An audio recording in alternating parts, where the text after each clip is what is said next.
Oi, pessoal, tudo bem? Espero que vocês estejam bem. Hoje, dia 8 de junho de 2023, ocorre em São Paulo a Marcha para Jesus.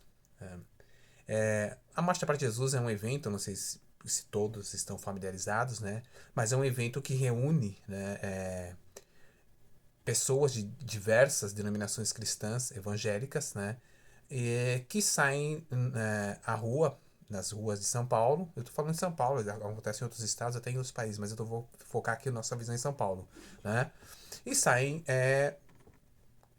orando, cantando, digamos, adorando, né? Fazendo sua... exaltando, digamos assim, o nome de Jesus. Seria essa a ideia básica. A gente vai avançar um pouquinho nisso, tá? E essa marcha, ela, sobretudo a partir do ano, ela já vai assumir, claro, um caráter, é, é, digamos assim, político, já com certa antecedência às eleições do Jair Messias Bolsonaro, mas com a primeira participação dele, que se não me engano ocorreu em 2019, ela se torna muito mais marcadamente política, tá? Ela não que ela seja política em si, tá? Ela toma esse viés, ela assume um certo viés político, porque na realidade os evangélicos também são cidadãos e também são cidadãos políticos. Então, é, a presença evangélica no Brasil marca também uma dimensão de vivência política dos evangélicos no nosso país, né? E por isso, os seus eventos, quanto mais grandes proporções eles tomam, mais envolvendo inclusive outros agentes, né, que é agentes do Estado e tudo mais, porque a gente tem toda uma mobilização de aparato policial, nós temos...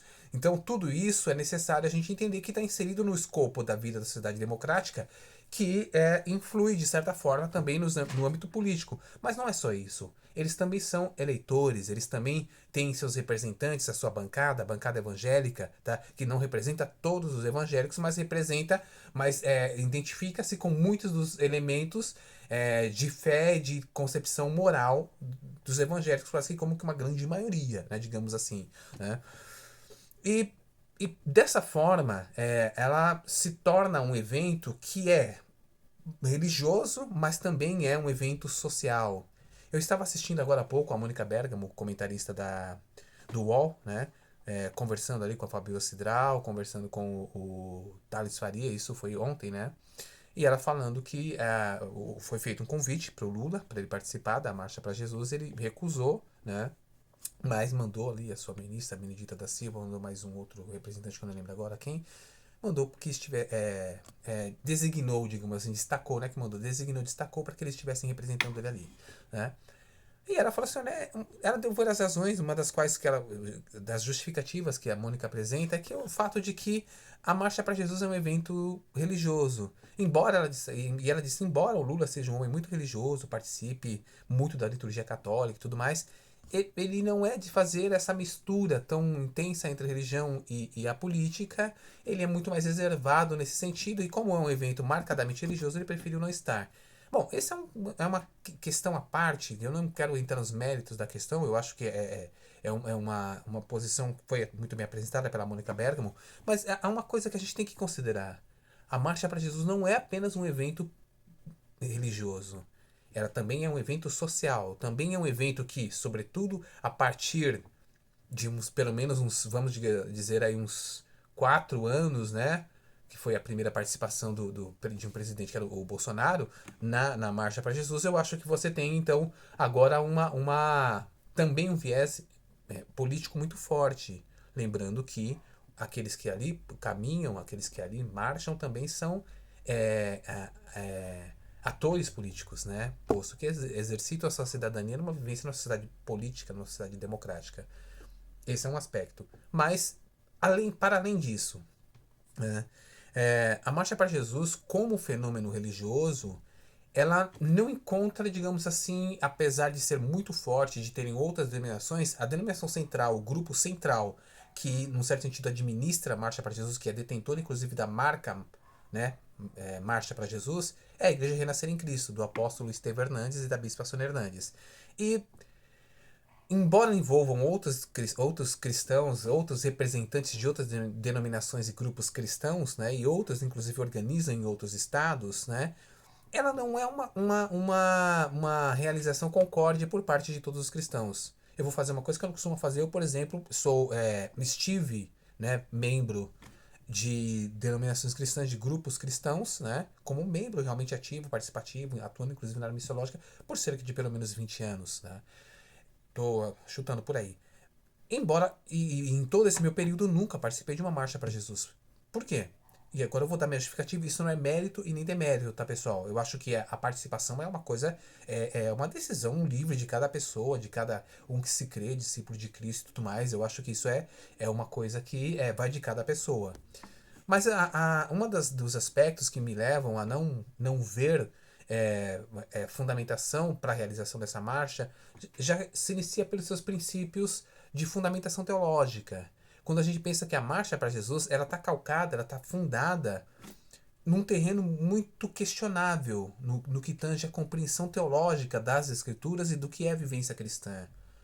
A Marcha para Jesus ela se inicia no final da década de 80, em 1987, na Inglaterra, com um pastor chamado Roger Foster, tá? Mas ela toma força e toma corpo no Brasil em 1993, em especial, com a atuação da Igreja Renascer em Cristo, via um intercâmbio, via um relacionamento com um determinado pregador, determinado ensinador chamado Peter Wagner, que é autor e palestrante, digamos assim, ou ministro, digamos assim, de uma concepção teológica chamada batalha espiritual, de uma prática chamada batalha espiritual, tá?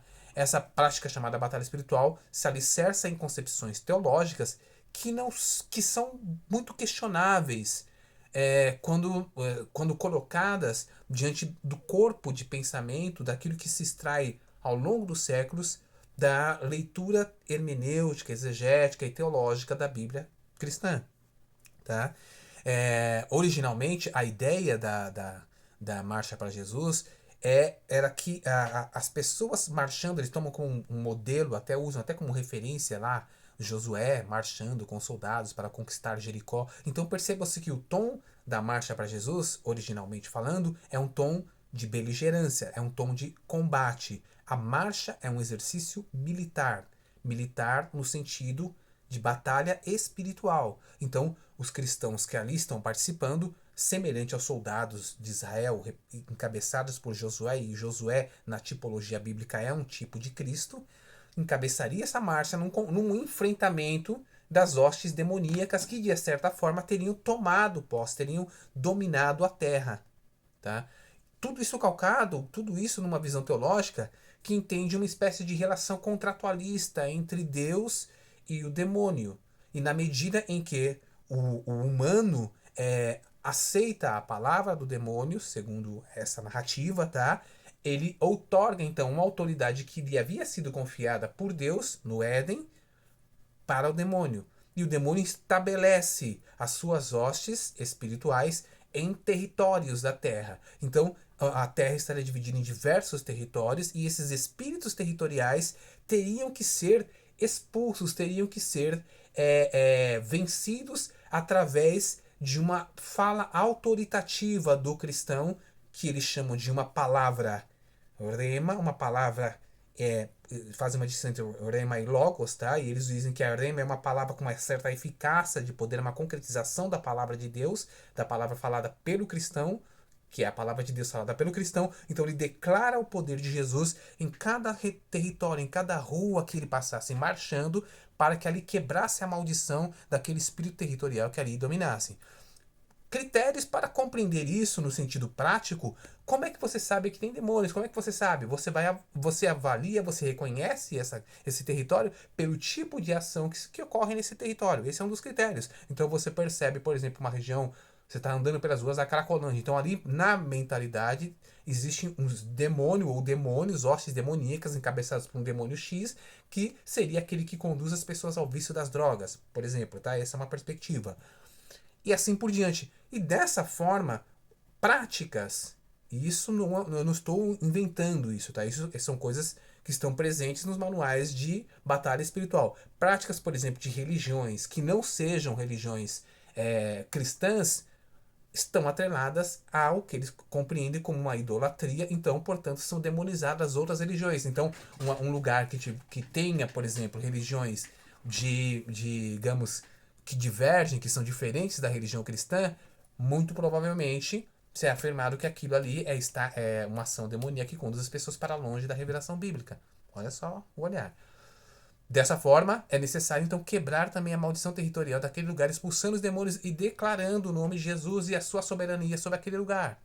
Então, essa mais ou menos é a direção teológica, é, péssima teologia, é claro, né? Sobre a qual se fundamenta a Marcha para Jesus.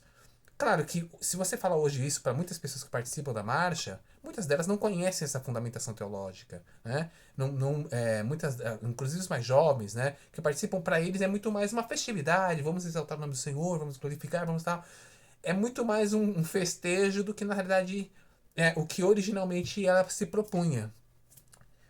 Nesse sentido, eu compreendo até que ela se torna, nesse aspecto, menos nociva para a construção da mentalidade cristã do que a sua proposta original, tá?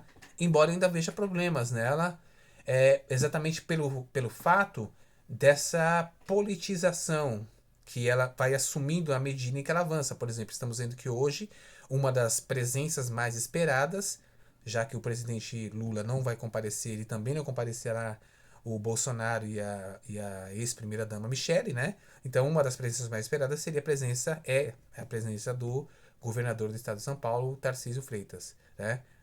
Então, é sempre essa tentativa de capturar, né, a dimensão política a favor dessa dimensão religiosa, mas religiosa muito segmentada, de um segmento X, tá? É quase como uma expressão de que é necessário que uma determinada visão religiosa do mundo se imponha sobre um país, sobre um lugar. E aí é um uso deturpado do versículo do Salmo que eles costumam a fazer, que é bem-aventurada a nação cujo Deus é o Senhor.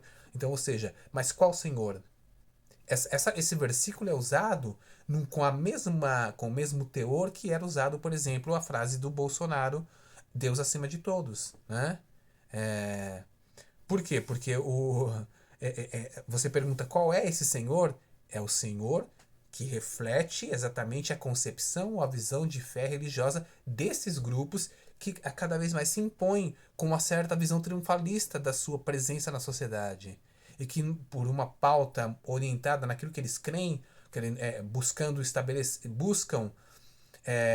por via de instâncias de poder secular, estabelecer sobre a sociedade de forma mais ampla os preceitos ou valores relativos aos preceitos que eles aceitam, que está relacionado com a sua fé, mas não com a fé de todos. Então, todo esse aspecto aponta para um problema que tem de ser pensado, né? Eu acho que a liberdade de culto e a liberdade de prática é totalmente válida e é importante que se tenha, né? Inclusive a gente sabe que a própria oficialização da Marcha para Jesus foi realizada, inclusive no governo do Lula, se não me engano, o segundo governo foi em 2009, se não me engano ela foi promulgada como lei. Então ela se torna realmente uma comemoração oficial no Estado, né? E isso por uma legislação, né? Então eu acho que isso é importante a gente pensar. Até que ponto essa marcha ela também já não é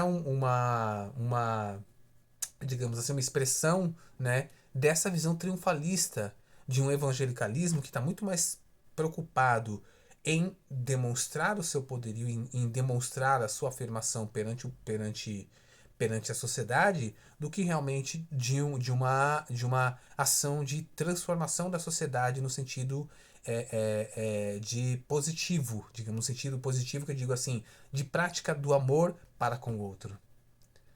Porque esse tipo de mobilização não ocorre, e aí eu acho que é uma coisa muito, muito interessante se pensar, para a afirmação, por exemplo, da prática de boas obras, de uma caridade, de um amparo e de um auxílio daqueles que estão é, é, é, sofrendo, padecendo. Existem imagens de determinados lugares ou ruas por onde passavam a marcha dos anos anteriores, que após a sua passagem As pessoas que estavam passando fome, estavam passando frio, ficaram ali como estavam. Então, que tipo de transformação, que tipo de realidade, de demonstração, por exemplo, de soberania de Cristo é essa que não ampara o caído, que não alimenta o faminto, que não veste o que está nu e desagasalhado passando frio? Eu acho que isso é a pergunta a fazer. Né? Não adianta. E aí agora eu vou tomar até um versículo bíblico, né?